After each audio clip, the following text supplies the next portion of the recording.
बार बार दिन ये आए, बार बार दिल ये गाए, तुम जियो हजारों साल, ये मेरी है आरज़ू। Happy birthday to you, happy birthday to you, belated happy birthday to Meem, happy birthday to you, have a happy birthday belated Meem. Welcome to Tok Jhal Mishti with Ipsita. আমি ইপসিতা, এখানে নো গালাগালি, নো কিস্তি, অনলি মস্তি। তো আজকের ভিডিওর শুরুতে ইন্ট্রোডাকশনে গানটা কার জন্য গাইলাম সেটা তো বলেই দিলাম। যেহেতু গতকাল তার বার্থডে ছিল, আমার তাকে উইশ করা হয়নি, একদম উইশ করা হয়নি। তো যাই হোক, সে একটা ভিডিও দিয়েছে, সেটা নিয়ে একটা কিছু কথা বলবো, আর তার সাথে সাথে তার কেক কাটিং দেখলাম, তো সেটা নিয়ে তো বেশ কিছু কথা বলবো, অবশ্যই বলবো। ধামাকাদার কিছু খুঁজে পেয়েছি, সেটা বলবো। কিন্তু তারও আগে আমাদের ছোট্ট ভাই আরশ এইবার কিন্তু মুখ দেখিয়ে সামনে থেকে ভিডিও করেছে। ওর ডিপিতে ওর কিন্তু ছবিটা বরাবরই ছিল। যারা বলে যে তুই তো মুখ দেখাস না, চিপায় চাপায় থেকে ভিডিও করিস, তারা মনে হয় ওর ভিডিওর যে ওর চ্যানেলের যে লোগোটা সেটা মনে হয় দেখেনি। যদি দেখতো তাহলে বোধহয় এই কথাটা বলতো না। তো যাই হোক, কোনো অসুবিধা নেই, ভাই সামনে চলে এসেছে। তো ভাইকে দেখে তো আমি জানি অনেকেই ক্রাশ খাইছে, আরে ক্রাশ খাইছে। একটা কথা আমাকে অনেকেই লিখেছে, দেখেছো ইপস্টারই দেখেছো, আরশকে দেখেছো। আমি তাদের সবাইকে মনে করিয়ে দিতে চাই যে ভাইটা কাদের সেটা তো দেখতে হবে। আমরা কি খারাপ নাকি? তো আমাদের ভাই তো ওই রকমই হবে। তো যাই হোক, আরশের ভিডিওটা কথাগুলো যেগুলো বলেছে সেগুলো খুবই ইম্পর্টেন্ট। ও এখন ওর বাড়ির কাজে ব্যস্ত। আগে আমি তো সবসময় বলেছি, সবাইকে বলি যে আগে ফ্যামিলি, আগে বাড়ি, তারপর এই কাজ তো হতেই থাকবে। আর আরশ যখনই আসবে অবশ্যই আমরা সঙ্গে সঙ্গে ওকে সাপোর্ট সবসময় করব, সব সময় ওর পাশে আছি, আপনারা সবাই জানেন। তো গতকাল ম্যাডামের লাইভে ম্যাডাম একেবারে জোর দিয়ে একটা কথা বলেছেন যে আপনারা চিন্তা করবেন না, আরশের চ্যানেল ফিরে আসবেই। এর চেয়ে বড় আর কি হতে পারে? একজন এত আত্মবিশ্বাস নিয়ে বলছে, নিশ্চয়ই তার পেছনে কোনো কারণ রয়েছে। আর এমনিতেও আমরা জানি যে সোশ্যাল মিডিয়ায় নিজের লাইফ বেছে বেছে খাচ্ছে, তার সম্পর্কে কোনো কথা বলাটা, সেটা তাকে স্টকিং করা বা বুলিং করা যদি হয়, তাহলে তার উচিত সোশ্যাল মিডিয়াটা ছেড়ে দিতে হওয়া। তারই উচিত যে না, আমি এটা নিতে পারছি না, আমি ছেড়ে দেবো। না হলে পৃথিবীর যে কোনো দেশে এরকম কোনো জায়গা নেই যেখানে তাদের সেলিব্রিটিদের বুলি করা হয় না, তাদের সেলিব্রিটিদের নিয়ে কোনো কটু কথা বলা হয় না, শুধু তাদের জয় জয় জয় জয় করা, এরকম কোনো নিয়মই নেই, কোনো জায়গায় কোনো নিয়ম নেই। তো যাই হোক, একজন এফবি নিয়ম কানুন জানে, আমাকে এফবি আর কি শাসাতে এসছে, ভয় দেখাতে এসছে, ভয় দেখাতে বিশাল বড় বড় কমেন্ট করে। সে বিশাল লেন্থ দেখলে অবাক হয়ে যাবেন। তো যাই হোক, আমি তাকে উত্তর দিয়েই দিয়েছি যে আমি অত বড় লেন্থের কমেন্ট পড়তে ভীষণ ভালোবাসি, কিন্তু সেটা শুধুমাত্র আমার ভালোবাসার মানুষরা, যারা ধরুন আমাকে কোনো কিছু বোঝাতে বা কিছু করতে গিয়ে তাদের অনেকটা লিখে বোঝাতে হয়, তাদেরগুলো আমি তো র্যালিশ করে পড়ি। রত্নাদি আছে, তারপর আমার ব্লগ চ্যানেলে অমৃতা আছে, এত সুন্দর সুন্দর এরকম বড় বড় আমাকে এত সুন্দর করে বুঝিয়ে লেখেন। আমি দুবার তিনবার করে কমেন্ট পড়ি, কিন্তু ওনার কমেন্ট আমার পড়ার কোনো ইচ্ছা নেই, কারণ ওনার বক্তব্য আমি বুঝে নিয়েছি, উনি আমাকে ভয় দেখাতে এসেছেন। তো তাকে একটাই কথা বলবো, সে যেন না বলে যে আমিও এই দেশেই বাস করি। উনি কোথায় বাস করে আমি জানি না, কিন্তু ভারতবর্ষে আমিও বাস করি, আর সেই দেশের কনস্টিটিউশন আমাকে কতটা কি অধিকার দিয়েছে আমি সব জানি। তাই আমাকে একদম ভয় দেখাতে কেউ আসবেন না। আর আমার ভালোবাসার মানুষরা কেউ এদের কথায় ভয় পাবেন না। আমি সব সময় যা করি বুঝেই করি, যেটুকু যা বলি বুঝেই বলি।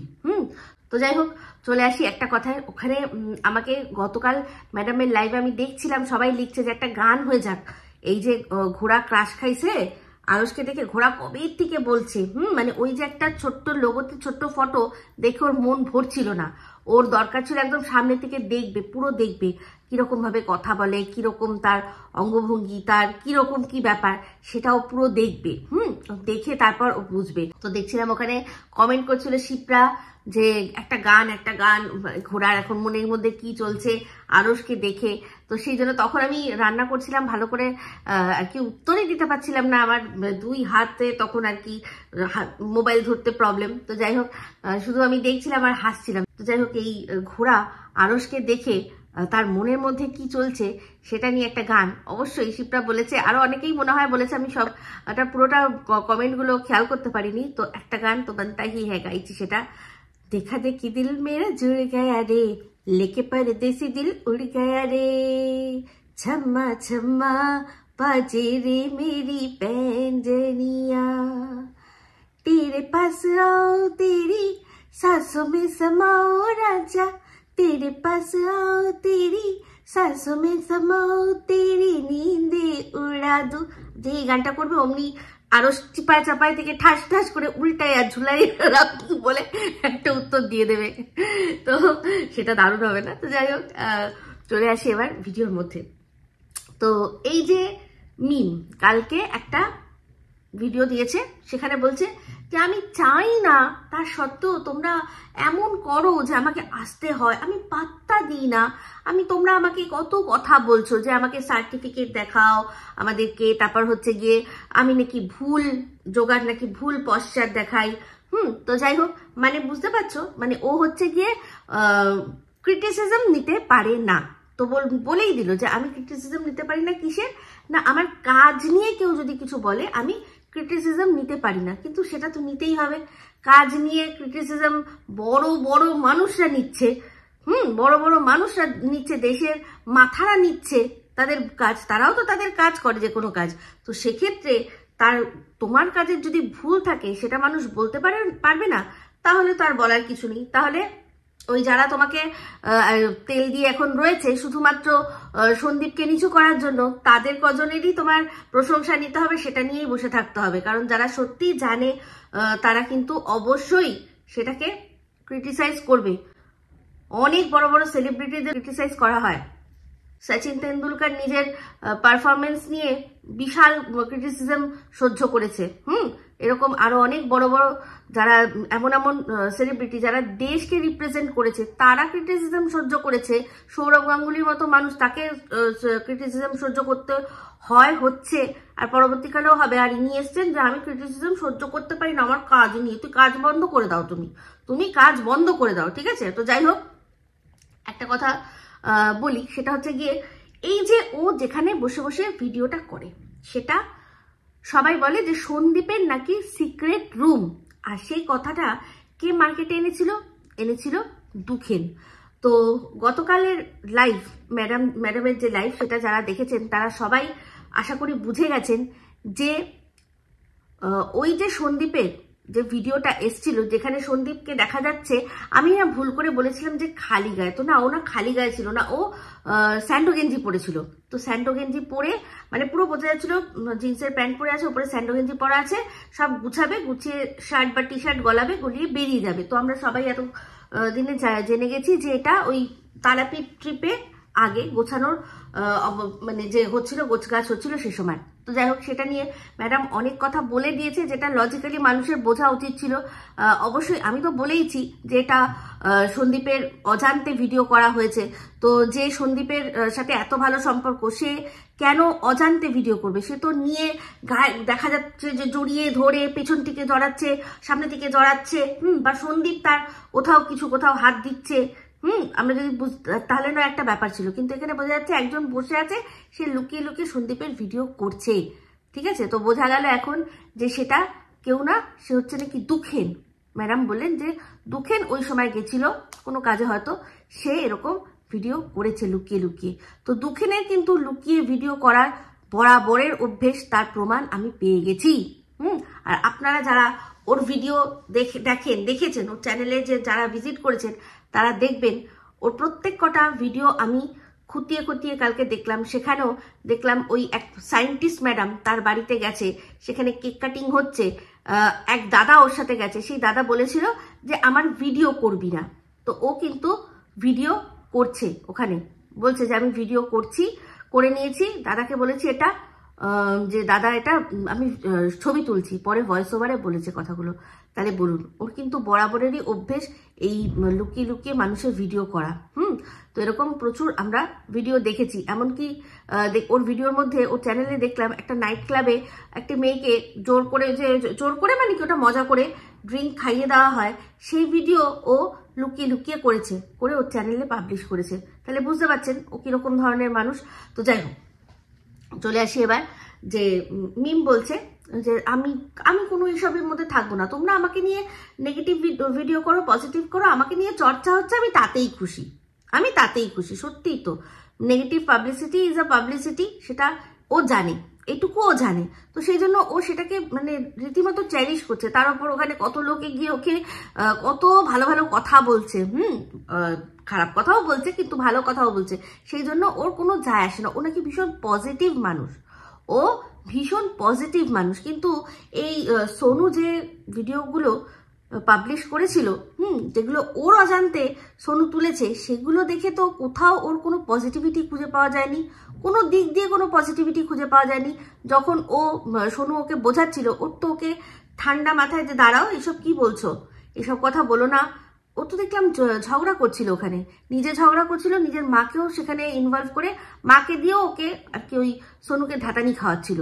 তো ও কোথায় পজিটিভ, ওর কোন পজিটিভ জিনিস আমরা দেখেছি? পজিটিভিটি তো মানুষের যখন ক্যামেরা, ও জানেই না যে ক্যামেরা চলছে, তখনই তো পজিটিভিটি ওর আমরা মানে দেখতে পারতাম যে ক্যামেরা খুলে পজিটিভ করলে কি আর পজিটিভ বোঝা যায়? ওইটা সময় ছিল ওখানে। ওই ভিডিওগুলোর মধ্যে ও যদি সত্যি পজিটিভ হতো, তাহলে সেটা ধরা পড়তো। ও সোনুকে সুন্দর করে বোঝাতো যে তুমি এগুলো করো না, তুমি যেটা করছো এটা করা উচিত না, তুমি বসো ঠান্ডা মাথায়, আমি তোমার সমস্তটা বোঝাচ্ছি। কিন্তু ও ছিনাছাপটি করছিল। একটা পজিটিভ মানুষ, সে ফোন নিয়ে ছিনাছাপটি, সোনুকে মাকে আর কি সোনুর কমপ্লেন করা, এটা কোনো পজিটিভিটির লক্ষণ হলো না, তাই না মিম? তো যাই হোক, মিমের যে ভিডিওটা দেখলাম সেটা হচ্ছে কেক কাটার ভিডিও। চক্ষু জুড়াইয়া গেল। তো সেখানে একটা জিনিস আপনারা লক্ষ্য করেছেন কিনা জানি না, যে ও যখন প্রথমে আর কি আমাদের কেকটা দেখানো হলো, কেকের ওপর কি ছিল, ওই স্পার্কেল যে ক্যান্ডেলগুলো হয় সেটা জ্বালিয়ে দিয়েছিল। তো সেটা যখন নিভে গেল, তারপরে তো কেক কাটিংটা হবে। তো কেকটা যখন প্রথমেই খোলা হলো, আমি যখন দেখলাম, প্রথমেই তার ইমপ্রেশন হচ্ছে যে কেকটা খণ্ডিত, কেকটা আনতে গিয়েই একটুখানি থেবড়ে গেছে। তার মানে এটা গাড়ি করে আনা হয়নি, ঠিক আছে? তো সন্দীপের ক্ষেত্রে আমরা জানি যে সন্দীপ কিন্তু যখনই কেক আনতে যায়, বেশিরভাগ দেখবেন ও কিন্তু গাড়ি নিয়ে যায়, যাতে কেকটাকে আরামসে বসায়, গাড়ির পিছনে বসিয়ে যাতে নিয়ে আসতে পারে, কেকটা কোথাও কোনো চোট না লেগে নষ্ট না হয় তার শোটা, বিউটিটা, ঠিক আছে? তো পরিষ্কার। আর সন্দীপের যা যত্ন, সন্দীপের যে এইসব জিনিসের যা যত্ন, সেটা আমরা এত বছর ধরে দেখেছি। ও যা এগুলো করে, এইসবগুলো করে, ও পারফেক্ট কাজ করে। তো ওরকম আতখাবড়া কেক সন্দীপ কখনোই আনতে পারে না, ঠিক আছে? এটা একটা পয়েন্ট বললাম। এবার ভালো করে লক্ষ্য করলাম কেকটার মধ্যে, দেখলাম যে এই কেকটা আনা হয়েছে কোথা থেকে বলুন তো? Taste and bite. তো এটা দেখে আমার হট করে মাথার মধ্যে একটু খেললো যে টেস্ট অ্যান্ড বাইট, এই কেক যে শপের চেনটা অনেক জায়গাতেই রয়েছে, দেখি তো যে নদিয়ায় কোথায় রয়েছে। সন্দীপের বাড়ির কাছাকাছি, সন্দীপের সিক্রেট রুমে যখন আছে, সন্দীপ নিশ্চয়ই বাড়ির কাছাকাছি কোথাও থেকে কেক নিয়ে এসে ওকে কেক কাটাবে, তাই না? তো সেক্ষেত্রে আমি যখন সার্চ করলাম, দেখলাম যে এই কেক শপটা সেই চাকদাতে আছে।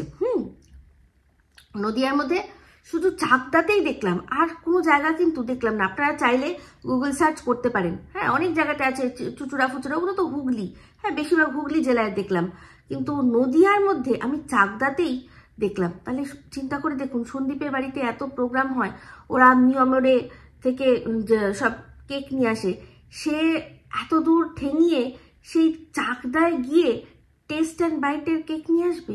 ইয়ে বাত কুছ হজম হুই ক্যা? এটা হতে পারে কি? আমি তো জানি এটা সম্ভব নয়, একেবারেই সম্ভব নয়। তো যাই হোক, কেকটা যখন কাটা হচ্ছিল, তখন একটা জিনিস লক্ষ্য করেছেন, ও যেখানটাতে ও বসেছিল না দাঁড়িয়েছিল, এই জিনিসটা নিয়ে আমি একটু দ্বিধাদ্বন্দ্বে রয়েছি। ওর কিন্তু হাইট মানে এমনি নর্মাল যে মেয়েদের হিসাবে স্ট্যান্ডার্ড হাইট, মেয়ে হিসাবে ও কিন্তু এই এশিয়ান মেয়ে হিসাবে ও স্ট্যান্ডার্ড হাইট। সেখানে যখন ও কেকটা খাওয়াচ্ছিল দেখেছিলেন কতটা হাত বাড়াচ্ছিল আর কত উপরে এরকম ভাবে তাকিয়েছিল, কতটা উপরে তাকিয়েছিল। ও যদি হাঁটু গেড়েও বসে না, ও হাঁটু গেড়ে যদি বসে তাও ওর যা হাইট হবে ওই রকম লম্বা এমন একটা ভাব দেখাচ্ছে, মানে অ্যাকচুয়ালি সে এতটাই লম্বা, তাকে খাওয়াতে গিয়ে সে মানে এমনকি পৌঁছাতে তো পারলোই না, উল্টে তাকে একটু বললো যে একটু ঝোঁকো, আমি পারবো না, অত দূর আমার হাত যাবে না, ঠিক আছে। তো সে ঝুঁকে কেকটা খেলো। এবার অনেকেই এরকম আছেন, ভাবছেন হয়তো যে এটা কি অ্যাক্টিং, ও কি আদৌ একা ছিল, একা অ্যাক্টিং করছে, এক হাতে নিজেকেই নিজে খাওয়াচ্ছে? আমার মনে হচ্ছে না, কেউ অবশ্যই ছিল যে কিনা বেশ লম্বা। আর সন্দীপের সম্পর্কে আমরা জানি, সন্দীপের প্রতিপক্ষরাই সবসময় বলে যে ও কতটা বেটে। সন্দীপকে আমি সামনে থেকে দেখিনি, কিন্তু এটুকু বুঝতে পারি যে ও কিন্তু খুব বেশি লম্বা যেটা আর কি সেরকম নয়, ঠিক আছে, মোটামুটি চলনসই একটা হাইট। সেখানে এই মেয়েটি বেশ লম্বা, হাঁটু গেড়েও পৌঁছাতে পারছে না, তার মানে কতটা লম্বা, তাই না? আচ্ছা, তারপর এরকম হলো যখন দেখাচ্ছে যে কেকের একটা পিস ওকে কেউ খাইয়ে দিচ্ছে, সেখানে কেকটা এত লম্বা করেই কেটেছে যে এক প্রান্তটা সে যখন ধরেছে তার আঙুল যাতে পর্যন্ত না দেখা যায় সেই ব্যবস্থাও রেখেছে। তো তখন যে খাইয়ে দিচ্ছিল তখনও ও ঠিক এইরকম ভাবে তাকাচ্ছিল, ঠিক এইরকম ভাবে, মানে যে খাওয়াচ্ছে সে কিন্তু তার তো চোখের দিকে তাকিয়ে হেসে খাচ্ছে, তো সে কিন্তু ওই সেই লম্বা ব্যক্তি। বুঝতে পেরেছেন? আশা করি বোঝাতে পারলাম। তো এখানে এই মিমের লাইফে কে আছে বেশ লম্বা চওড়া, লম্বা বেশ আছে। তো আমরা সোনুকে যা দেখেছি, সোনু কিন্তু সোনুর হাইট ভালো, তাই না? তো এইবার বলুন, এই টেস্ট অ্যান্ড বাইটের কেক সন্দীপ মানে কেন নিয়ে আসবে যদি ওর সিক্রেট রুম এটা হয়? ঠিক আছে, তো যাই হোক, এখান থেকেই পরিষ্কার হয়ে গেল যে এই সিক্রেট রুমের যে কথাটা, যে সন্দীপের বাড়িতেই রয়েছে সিক্রেট রুম, এটা আমার কাছে আমি সরাসরি খারিজ করে দিলাম আজকের পর থেকে। আপনারা অনেকেই আমায় জিজ্ঞাসা করেছেন, যেমন কিনা পর্দা দিয়ে, তারপর ওই ল্যামিনেটস দিয়ে, আমি কিন্তু বলেছি যে সম্ভব এটা নয়। পর্দা তো আমার মনে হয় একেবারেই নয়, কারণ সন্দীপের যে আর কি সিলভার কালারের পর্দাটা দেখানো হয় সেটার মধ্যে কোনো রকম মানে কাজ নেই, ওটা মানে একদম প্লেন, ঠিক আছে। কিন্তু এই মিম যেটা দেখায় সিলভার, তার মধ্যে সেলফ একটা কাজ রয়েছে, মানে ওর মধ্যে সিলভারের মধ্যেই সিলভার দিয়ে কাজ, তাকে সেলফ কাজ বলে। হ্যাঁ, একটা প্রিন্টের মতো একটা কিরকম যেন একটা ব্যাপার আছে। তো সেক্ষেত্রে একই কালারের, একই রকম ধরনের দেখতে, প্যাটার্নের কত রকম যে হেরফের আছে আপনাদের কোনো আইডিয়া নেই। কালার এক সিমিলার হলেই কিন্তু এক হয় না। আপনারা যদি সার্চ করেন সিলভার পর্দা, যদি সার্চ করেন না, দেখবেন একই রকম কত পর্দা, সেখানে 19-20 ফারাকও হতে পারে। তো এটা নয়, এমনকি ওই যে ল্যামিনেটস গুলো যেটা সন্দীপের ঘরে দেখা যায়, যেটা ও যেখানটায় করে এক্সারসাইজ গুলো, সেটাও আমার মনে হচ্ছে এক নয়। কারণ আমি বলেছি যে একটা কালারের অনেক শেড রয়েছে। তো একটু খানি যেহেতু এরকম কাঠের বা ফার্নিচারে কাজ করে, এরকম এক্সপিরিয়েন্স রয়েছে আমার হাজবেন্ডের, একসময় উনি করতেন, তখন সে আমাকে বললো, আমি দেখালাম দুটো ল্যামিনেটস, কারোর বাড়ি দেখাইনি, শুধু ল্যামিনেটস দুটো দেখালাম, যে দুটো কি এক? বললো মনে হচ্ছে না, কারণ মানে একই কালারের প্যাটার্ন, মানে ধরুন কাঠের গুঁড়ি, আপনার কাঠের গুঁড়ির যে প্যাটার্নটা, ওই গুঁড়ির যে ডিজাইনগুলো, বললো ওটাও আলাদা হয়। ওটাও ওই ডিজাইনে, যে একটা গাছের দেখবেন যখন কাটা হয় তখন যে গোল গোল গোল গোল করে, ওগুলো দেখে কিন্তু গাছের বয়স ধরা যায় যে কত বছর পুরনো গাছটা, ওই মোটা গুঁড়িটা। তো ওই যে প্যাটার্নটা দেখবেন বেশিরভাগ থাকে পালিশ করলে বা কি করলে, বললো ওগুলোরও এক একটার সাথে এক একটা এমন ডিফারেন্স থাকে যে ধরতে পারবে না। এটা যারা করে এই কাজগুলো তারা জানতে পারে। তো একসময় করতেন বলে আমাকে বললো মনে হচ্ছে, কারণ যেহেতু ছবিটা ক্লিয়ার নয়, সন্দীপের যে ছবিটা, সেটা সন্দীপ যেখানটা আর কি একদিন বসে ওর একটা ড্রেসিং টেবিল আছে, সেখানে যে কথা বলছিল, তার যে সাইডের ল্যামিনেটসটা, ওটা ভালো করে দেখা যাচ্ছে না। বললো যে এটা যদি সামনে থেকে প্রপারলি যেরকম এটা দেখা যাচ্ছে ওটা দেখা যাচ্ছে, দুটো যদি পাশাপাশি ভালো করে দেখা যেত তাহলে হয়তো বিচার করা যেত। কিন্তু তাও দেখে মনে হচ্ছে যে সন্দীপেরটা এক শেড মনে হচ্ছে ডিপ আর ওটা এক শেড লাইট। আর ওর যে প্যাটার্নটা উপরে ভেতরে যে সাদার পরিমাণটা একটু বেশি, আর সন্দীপেরটার মধ্যে সাদার পরিমাণটা একটু কম, আর যদি থাকেও ও এমন অ্যাঙ্গেলে আছে দেখে বোঝা যাচ্ছে না। তো এই সমস্ত কিছু যেহেতু এক্সপার্ট একসময় ছিল, করতো এই বিষয়টা, তাই জন্য আমি জিজ্ঞাসা করলাম, আমাকে এই উত্তরটাই দিল। তো বাদ বাকি যদি দুটো পাশাপাশি একদম একইভাবে দেখানো যায় তাহলে বোঝা যাবে যে ডিফারেন্স। কিন্তু পর্দা আর ল্যামিনেট ছাপিয়ে চলে গেল এই বিষয়টা, কেক কাটিং এর বিষয়টা করে সমস্ত কিছু আমাদের সামনে পরিষ্কার করে দিল। তো ও যেখানে আছে সেখানে এই টেস্ট অ্যান্ড বাইটের হয়তো কাছাকাছি কোনো দোকান আছে, বা যে নিয়ে এসছে ওর সাথে এটা শেয়ার করার জন্য, কাটানোর জন্য, সে একটু দূর থেকে হয়তো নিয়ে এসছে, বাইকের মধ্যে নিয়ে এসছে, ঝাঁকিয়ে একটু ঝাঁকাঝাঁকি হয়েছে, তাই জন্যই হয়তো থেবড়ে গেছে। তো আমরা ভালো করে জানি সোনু কি করে, ও তো বাইকেরই কাজ করে, তাই না? তো দেখুন কোনো খাটারা বাইক নিয়ে হয়তো যাচ্ছিল, নিয়ে হয়তো থেবড়ে থুবড়ে গেছে। তো এই যে দুজনে মিলে এই গেম প্ল্যানটা করছে, এটা তো পরিষ্কার। সবচেয়ে মজার বিষয় দেখুন, এখন কিন্তু সোনু আর মিমের নাম নিচ্ছে না, কি বলছে না ঝিমি সাহা। তাহলে চিন্তা করে দেখুন, এই যে বিশাল একটা কমেন্ট আসতো, সবাই কমেন্ট করতো যে তুমি কেন সোনুর বিরুদ্ধে কিছু করছো না, মিমকে বলতো তুমি কেন সোনুর বিরুদ্ধে কিছু করতো না। তো যেহেতু যদি কিছু করতে না হয়, যাতে কিছু করতে না হয়, সেই জন্য ও কি করলো, বললো যে নামটাই চেঞ্জ করে দে, নামটা আসল নাম নিস না। তো তাহলে এবার যারা কমেন্ট করবে তাদেরও উত্তর দেবে যে আমার তো নাম নিচ্ছে না, আমি কি করব, ওর বিরুদ্ধে কি করব, কে ঝিমি সাহাকে আমি কি করে এটা প্রমাণ করব যে আমার সম্পর্কে বলছে। যাতে এই যে সবাই ওকে বলছে কেস করো, তুমি ওকে পুলিশ কেস করো, তারপর থানায় ডায়েরি করো, তুমি FIR করো ওর বিরুদ্ধে, তাদেরকেও একটাই উত্তর দেবে যে আমি কি করব, ও তো আমার নাম নিচ্ছে না, ও কে কি পাগল আত পাগল কি বলছে, আমার তো দরকার নেই, আমি আমার কাজ করব, আমার তো ভালো, আমাকে নিয়ে চর্চা হচ্ছে। তো এইটা হচ্ছে একদম 100% কিরকম প্ল্যানিং, আশা করি আপনারা বুঝতে পারছেন। তো এরা মিলেই এই জিনিসটা করছে, এরা পুরো নিজেদের মধ্যে মিলে জিনিসটা করছে। সমস্ত তার উপরে মাথাগুলো যারা বসে আছে তারা এক এক সময় এক এক রকম বুদ্ধি দিচ্ছে, সেই অনুযায়ী কাজ হচ্ছে। তো টিনের জন্মদিনে একটা হয়েছিল ধামাকা, এবার মিমের জন্মদিনে কি হবে না, মিমকে নিয়ে একটু বেশি চর্চা, সেই জন্যই এই সোনুর সামনে আসা। বুঝতে পেরেছেন? এগুলো হচ্ছে ছক, এগুলো হচ্ছে খেলা। তো এইবার আসি যে এই যে ঘরটা, তাহলে কি মনে হয় কোথায় হতে পারে? তো দেখুন, এই যে ম্যাডাম যার কথা বললেন যে দুখেন এই বিষয়টার মধ্যে রয়েছে, ওই প্রথম বার করেছিল যে সন্দীপের নাকি সিক্রেট রুম রয়েছে, এই কথাটা বলে, তারপর এই যে ভিডিওটা সেটাও দুখেন করেছে। তো দুখেন এই বিষয়টা এত মানে অ্যাক্টিভ রয়েছে। তো দুখেনকে আমরা যেখানে ভিডিও করতে দেখেছি, সেই ঘরটা আপনারা দেখেছেন, ওটা তো ওর ঘর নয়। ও বলেছিল যে ওই সায়েন্টিস্ট ম্যাডাম, তো সেই সায়েন্টিস্ট ম্যাডামও নাকি এই বিষয়টার মধ্যে রয়েছে, মানে বিষয়টার মধ্যে রয়েছে না, কিন্তু দুখেনের সাথে তো রয়েছে।